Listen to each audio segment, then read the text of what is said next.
Market related ആയിട്ടുള്ള ഏറ്റവും പുതിയ വീഡിയോയിലേക്ക് എല്ലാവർക്കും സ്വാഗതം. എല്ലാവർക്കും സുഖമെന്ന് കരുതുന്നു. നമ്മുടെ ട്രേഡിംഗ് സെഷനൊക്കെ ലാഭത്തിൽ ക്ലോസ് ചെയ്യാൻ പറ്റുന്നുണ്ട് എന്ന് പ്രത്യാശിക്കുകയാണ്. ഇന്ന് നമ്മൾ സംസാരിക്കാൻ ആഗ്രഹിക്കുന്നത് ഒരു പ്രത്യേക സ്റ്റോക്കിനെ കുറിച്ചാണ്. സാധന നെട്രോച്ചം എന്ന് പറയുന്ന കമ്പനിയെക്കുറിച്ചാണ്, സ്റ്റോക്കിനെ കുറിച്ചാണ്. ഈ കമ്പനി പ്രധാനമായും ഇന്ത്യൻ ബേസ്ഡ് എൻഗേജ്ഡ് ആയിട്ടുള്ള കമ്പനിയാണ്. കെമിക്കൽസുമായിട്ട് ബന്ധപ്പെട്ടിട്ടുള്ള അല്ലെങ്കിൽ സ്പെഷ്യാലിറ്റി കെമിക്കൽസുമായിട്ട് ബന്ധപ്പെട്ടിട്ടുള്ള ആ ഒരു കമ്പനിയാണെന്നുള്ളത് മനസ്സിലാക്കുക. അഥവാ നല്ല രീതിക്ക് ഇനി ഹെവി ഡിമാൻഡ്സ് വരുന്ന സെക്ടറിൽപ്പെട്ട ഒരു കമ്പനിയായിട്ട് നമുക്കിതിനെ പരിഗണിക്കാൻ പറ്റുമെന്നാണ് മനസ്സിലാക്കുന്നത്. പക്ഷേ ഇതൊക്കെ ഒരു പർപ്പസ് ഉദ്ദേശിക്കുന്നത് എഡ്യൂക്കേഷണൽ പർപ്പസ് വീഡിയോ ആണ്. നിങ്ങളുടെ സ്വന്തമായിട്ടുള്ള അനലൈസിന് ശേഷം മാത്രം നിങ്ങളുടെ ബൈ സെൽ എന്നുള്ള ആ ഒരു ആക്ഷനിലേക്ക് പോകാൻ പാടുള്ളൂ എന്ന് നമ്മൾ റിക്വസ്റ്റ് ചെയ്യുകയാണ്. ഇനി നമുക്ക് വിഷയം എന്താണെന്നുള്ളത് നോക്കാം. ഈ ഒരു സ്റ്റോക്ക്, ഇതിൻ്റെ ഒരു പ്രൊണൗൺസിയേഷൻ എങ്ങനെയാണെന്നുള്ളത് ഒന്ന് തിരുത്താനുണ്ട്, അതൊന്ന് എഴുതി അറിയിക്കാൻ ആഗ്രഹിക്കുകയാണ്. സധാന അല്ലെങ്കിൽ സാധന നെട്രോച്ചം എന്ന് പറയുന്ന ഈ ഒരു സ്റ്റോക്ക് നിങ്ങൾ കാണുന്നുണ്ടാവും. 40.38 അഥവാ 40 രൂപ 38 പൈസക്കാണ് ഇന്ന് ക്ലോസ് ചെയ്തിട്ടുള്ളത്.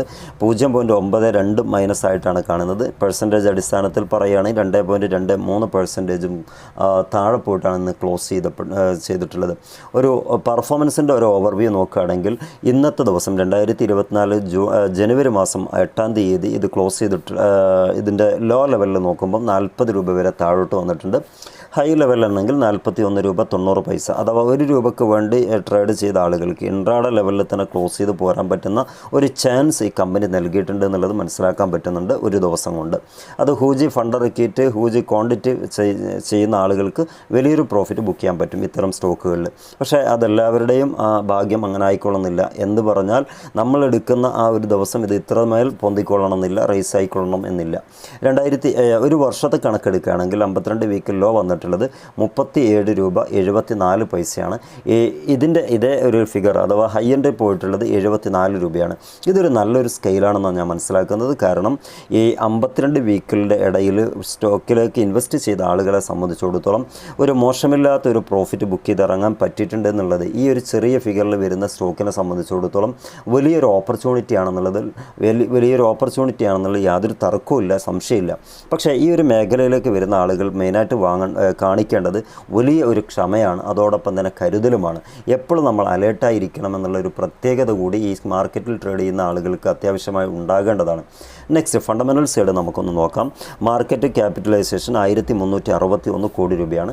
P E ratio TTM base ചെയ്തിട്ട് പറയുകയാണെങ്കിൽ 590.43 അതുപോലെ തന്നെ PB റേഷ്യോ നോക്കുകയാണെങ്കിൽ 5.99, ഇൻഡസ്ട്രി PE റേഷ്യോ നോക്കുകയാണെങ്കിൽ 48.87, ഡെപ്റ്റ് to equity 1.15 next ROE return on ഇക്വിറ്റിയുടെ കാര്യം പരിഗണിക്കുകയാണെങ്കിൽ 1.02%, EPS TTM ബേസ് ചെയ്തിട്ട് പറയുകയാണെങ്കിൽ 0.07, ഡിവിഡൻഡ് ഈൽഡ് 0.27%, ബുക്ക് വാല്യൂ വരുന്നത് 6.90, ഫേസ് വാല്യൂ 1 രൂപയുമാണുള്ളത്.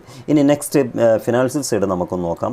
ആദ്യം റവന്യൂയുടെ കാര്യം പരിഗണിക്കാം എന്ന് പറയുന്നത് തന്നെ അതിൽ ഒരു 3 മാസത്തെ കണക്കനുസരിച്ച് നമുക്ക് നോക്കിയാൽ എന്തൊക്കെയാണ് അപ്ഡേറ്റ് ഹോട്ടായിട്ട് നമുക്ക് കിട്ടുന്നത് എന്നുള്ളതാണ് അതിൽ നിന്ന് മനസ്സിലാക്കാൻ പറ്റുന്നത്.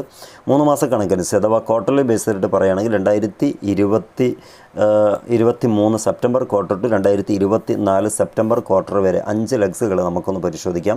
2023 കമ്പനിയുടെ റവന്യൂ എന്ന് പറയുന്നത് 2023 സെപ്റ്റംബർ ക്വാർട്ടർ ക്ലോസ് ചെയ്യുമ്പം 42 കോടി രൂപയാണ്. പക്ഷേ 2023 ഡിസംബർ ക്വാർട്ടർ ക്ലോസ് ചെയ്യുമ്പം അല്പം ഒന്ന് ഇൻക്രീസ് ആയിട്ടുണ്ട്, 44.85 കോടി രൂപ. നെക്സ്റ്റ് 2024 മാർച്ചിലൊക്കെ ഹൈ ജമ്പിങ് അല്ലെങ്കിൽ ഹൈ ബൂമിങ് നടന്നിട്ടുണ്ട്.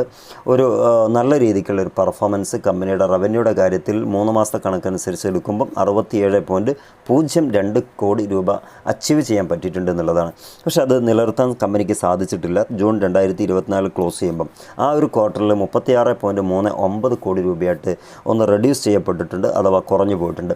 2024 സെപ്റ്റംബർ ക്വാർട്ടറിലേക്ക് വരുമ്പം അല്പം ഒന്ന് ഇൻക്രീസ് ആയിട്ടുണ്ട്. അതൊരു നല്ലൊരു കാര്യം തന്നെയാണ്. 44.05 കോടി രൂപയാണ്. റവന്യൂയുടെ തന്നെ ഇയർലി ബേസ് ചെയ്തിട്ട് നോക്കുകയാണെങ്കിൽ അത്യാവശ്യം പോസിറ്റീവ് ടെൻഡൻസി നമുക്ക് തരുന്നുണ്ട്.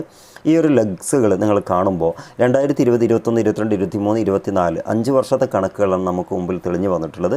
2020 108 കോടി രൂപ കമ്പനിക്ക് ആ ഒരു റവന്യൂ ആയിട്ട് കാണാൻ പറ്റുന്നുണ്ട്. അതേ ഒരു ഫിഗർ തന്നെയാണ് 2021-ലും 108 കോടി രൂപ തന്നെയാണുള്ളത്. പക്ഷേ 2022-ലേക്ക് വരുമ്പോൾ അല്പം ഒന്ന് അനക്കം വന്നിട്ടുണ്ട്. 137 കോടി രൂപയിലേക്ക് കമ്പനിയുടെ റവന്യൂ എത്തിക്കാൻ പറ്റിയിട്ടുണ്ട്.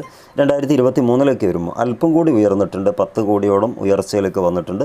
ആവറേജ് 145 കോടി രൂപയിലേക്കും. നെക്സ്റ്റ് ഏറ്റവും ടോപ്പസ്റ്റ് ആയിട്ട് നിൽക്കുന്ന ഒരു ഫിഗറാണ് 2024 ലാസ്റ്റ് സാമ്പത്തിക വർഷത്തിൽ കമ്പനിയുടെ റവന്യൂയുടെ കാര്യത്തിൽ പറയാൻ പറ്റുന്നത് 194 കോടി രൂപയാണ്. ഈ ഒരു ഫിഗർ നല്ല ഒരു രൂപത്തിൽ നമുക്കൊരു പോസിറ്റീവായിട്ട് എടുക്കാൻ പറ്റുന്നതാണ് എൻ്റെ ഒരു ഒപ്പീനിയൻ എന്നുള്ള നിലയ്ക്ക് എനിക്ക് പറയാൻ പറ്റുന്നത്. നെക്സ്റ്റ് പ്രോഫിറ്റിൻ്റെ കാര്യം നോക്കുകയാണെങ്കിൽ ക്വാർട്ടർലി ബേസ് ചെയ്തിട്ട് നമുക്ക് പ്രോഫിറ്റിൻ്റെ കാര്യം ഒന്ന് പരിഗണിക്കാം. 2023 September close quarter to 2024 September quarter വരെ നമുക്കൊരു കണക്കെടുക്കുമ്പം ഇതാണ് നമ്മളുടെ മുമ്പിൽ തെളിഞ്ഞു വരുന്നത്. 2023 സെപ്റ്റംബർ ക്വാർട്ടർ ക്ലോസ് ചെയ്യുമ്പം 2.57 കോടി രൂപയും 2023 ഡിസംബർ ക്വാർട്ടർ ക്ലോസ് ചെയ്യുമ്പം 0.93 കോടി രൂപയും.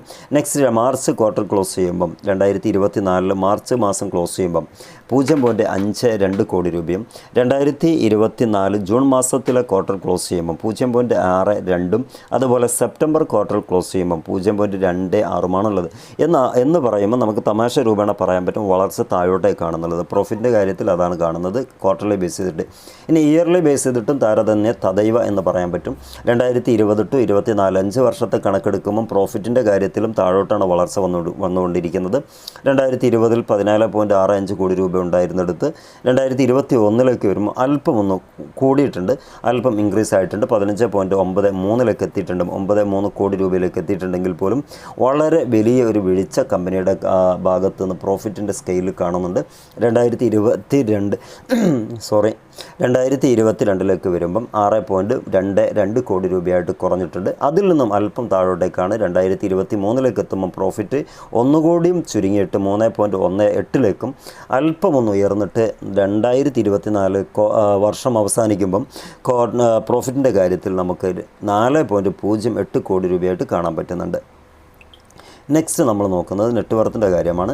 നെറ്റ്വർത്തിൻ്റെ കാര്യം നോക്കുമ്പം നെറ്റ് റവന്യൂയുടെ ഇയർലി ബേസ് ചെയ്തിട്ട് പറഞ്ഞതുപോലെ തന്നെ അല്പം ആശ്വാസം തരുന്ന ഒരു ചാർട്ടാണ് നമുക്ക് മുമ്പിലുള്ളത്. 2020, 21, 22, 23, 24 വർഷത്തെ കണക്കെടുക്കുമ്പോൾ 2020-ൽ 116 കോടി രൂപയായിരുന്നു കമ്പനിയുടെ നെറ്റ്വർത്ത്. 2021-ലേക്ക് വരുമ്പം അല്പം ഉയർന്നിട്ടുണ്ട്. 14 കോടി രൂപയോളം 130 കോടി രൂപയായിട്ട് ഉയർന്നിട്ടുണ്ട്. 2022-ലേക്ക് വരുമ്പം 30 കോടിയോളം ഉയർച്ച സാധ്യമാക്കിയിട്ടുണ്ട്. 160 കോടി രൂപ എന്നുള്ള ഒരു ഫിഗറിലേക്ക് കമ്പനിയുടെ നെറ്റ്വർത്ത് എത്തിക്കാൻ കമ്പനിക്ക് സാധിച്ചിട്ടുണ്ട്. നെക്സ്റ്റ് 2023-ലേക്ക് വരുമ്പം 226 കോടി രൂപയിലേക്ക് എത്തിയിട്ടുണ്ട്. നെക്സ്റ്റ് 2024-ലേക്ക് വരുമ്പം 227 കോടി രൂപ. അഥവാ ഒരു നെറ്റ്വർത്തിൻ്റെ വിഷയത്തിൽ നമുക്ക് ലാസ്റ്റ് ആയിട്ടുള്ള ലെക്സ് തന്നെയാണ് ഹൈലൈറ്റ് ആയിട്ട് എടുത്തു പറയാനുള്ളത്. നല്ലൊരു പോസിറ്റീവ് ഒരു സാമ്പത്തിക വർഷമായിട്ടാണ് നമുക്ക് കാണാൻ പറ്റുന്നത്. നെക്സ്റ്റ് നമുക്ക് ഈ കമ്പനിയുടെ ഈ ഷെയർ ഹോൾഡിംഗ് പാറ്റേൺ ഒന്ന് നോക്കാം. ആരൊക്കെയാണ് കമ്പനിയുടെ ഷെയർ ഹോൾഡ് ചെയ്ത് വരുന്നത് എന്നുള്ളത്. ഇത് നമ്മളെ സംബന്ധിച്ചിടത്തോളം ഒരു പോസിറ്റീവായിട്ടുള്ള ഒരു സൈഡിൽ നമുക്ക് ചിന്തിക്കാൻ പറ്റുന്ന ഒരു ഘടകമാണ്. പ്രൊമോട്ടേഴ്സിൻ്റെ കയ്യിൽ 66.87% സ്റ്റോക്ക് ഹോൾഡ് ചെയ്തിട്ടുണ്ട് എന്നുള്ളത്. അതൊരു സ്വാഭാവിക നാടൻ ഭാഷയിൽ പറയുകയാണെങ്കിൽ അത്യാവശ്യം കമ്പനി തന്നെ ഒരു മതിപ്പുണ്ട് എന്നുള്ളത് മനസ്സിലാക്കാൻ ഈ ഒരു ഫിഗർ നമ്മളെ സംബന്ധിച്ചിടത്തോളം സഹായിക്കുന്നുണ്ട്. നെക്സ്റ്റ് റിറ്റെയിൽ ആൻഡ് അതേഴ്സിൻ്റെ കയ്യിൽ 33.08%, ഫോറിൻ ഇൻസ്റ്റിറ്റ്യൂഷൻ്റെ കയ്യിൽ 0.03% അഥവാ നാമമാത്രമായിട്ടുള്ള ഒരു ഇടപെടൽ മാത്രമേ ഈ കമ്പനിയുടെ കാര്യത്തിൽ വിദേശ നിക്ഷേപകർ നടത്തിയിട്ടുള്ളൂ. ഇതൊക്കെയാണ് ഈ കമ്പനിയെക്കുറിച്ച് നമുക്ക് ഒരു ഓവർവ്യൂ നോക്കാനുള്ളത്. ഇനി നിങ്ങൾ തീരുമാനിക്കുക എങ്ങനെ ചെയ്യണം, എന്തൊക്കെ ചെയ്യണം, വാങ്ങിയവർ വിൽക്കണോ, വാങ്ങിയവർ വിൽക്കാതെ അക്യുമുലേറ്റ് ചെയ്യണോ, ഈ കാര്യങ്ങളൊക്കെ നിങ്ങൾ സ്വന്തമായിട്ട് മനസ്സിലാക്കുക. ട്രേഡിങ്ങിലേക്ക് ആദ്യമായി കടന്നു വരികയാണെങ്കിൽ നിങ്ങൾ കൂടുതൽ ശ്രദ്ധയോടെ കൈകാര്യം ചെയ്യുക. അല്ലെങ്കിൽ വലിയൊരു തുക നിങ്ങൾക്ക് നഷ്ടമാകുമെന്ന് ഉറപ്പായിട്ട് ഞാൻ പറയാൻ ആഗ്രഹിക്കുകയാണ്, നിങ്ങൾ വഞ്ചിതരാകാതിരിക്കാൻ വേണ്ടി. ആദ്യമായിട്ട് വരുന്ന ആളുകൾക്ക് ഒരു ട്രേഡിംഗ് അക്കൗണ്ട് എടുക്കണമെന്ന് താല്പര്യമുണ്ടെങ്കിൽ നമ്മുടെ സൗജന്യമായിട്ട് ആലിസ്ബിളുടെ അക്കൗണ്ട് ഓപ്പൺ ചെയ്യാൻ പറ്റും. അതിൻ്റെ ആ ലിങ്ക് ഡിസ്ക്രിപ്ഷൻ ബോക്സിൽ കൊടുത്തിട്ടുണ്ട്. ഇനി എന്തെങ്കിലും ഡൗട്ടോ കാര്യങ്ങളോ ഉണ്ടെങ്കിൽ ബന്ധപ്പെടുക. Wish you all the best. Good bye.